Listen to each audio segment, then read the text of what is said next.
দিল্লিতে নিট বিক্ষোভে পুলিশের লাঠি ছররাগুলি হাই পাওয়ার্ড কমিটি গড়ছে সুপ্রিম কোর্ট। কমিটির মাথায় থাকবেন সুপ্রিম কোর্টের একজন অবসরপ্রাপ্ত বিচারপতি, জানালো সর্বোচ্চ আদালত।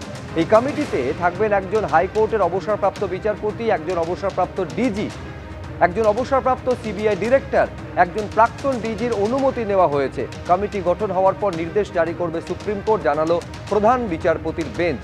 সব পক্ষই পরামর্শ দিতে পারে, অনুমতি প্রধান বিচারপতি সূর্যকান্তর বেঞ্চের। ডিএ নিয়ে সুপ্রিম কোর্টের শুনানি। এখনো সব রাজ্য সরকারি কর্মী বকেয়া ডিএ পাননি। অন্তর্বর্তী নির্দেশে অবিলম্বে 25% ডিএ মেটানোর কথা বলা হয়েছিল।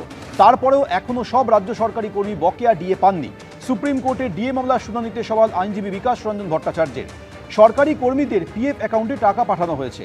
পিএফ অ্যাকাউন্টে টাকা পাঠালেও 24 মাসের লক ইন পিরিয়ড রয়েছে। লক ইন পিরিয়ড থাকায় অ্যাকাউন্টে টাকা ঢুকলেও তোলা যাচ্ছে না। সুপ্রিম কোর্টে ডিএ মামলায় শুনানিতে সওয়াল রাজ্য সরকারি কর্মীদের আইনজীবীর। বকেয়া ডিএর জন্য 7,700 কোটি টাকা ছাড়া হয়েছে। লক ইন পিরিয়ডের বিষয়ে কিছু জানা নেই। আদালত বা সুপ্রিম কোর্টের গড়ে দেওয়া কমিটির কাছে আমরা আমাদের জবাব পেশ করব, সুপ্রিম কোর্টে জানিয়েছেন সলিসিটর জেনারেল তুষার মেহতা। রাজ্য সরকারি কর্মচারী সংগঠনগুলিকে প্রতিনিধিদের নাম জানানোর নির্দেশ দেওয়া হয়েছে। ইন্দু মালহোত্রা কমিটির মুখোমুখি হওয়ার জন্য প্রতিনিধিদের নাম জানানোর নির্দেশ দেওয়া হয়েছে।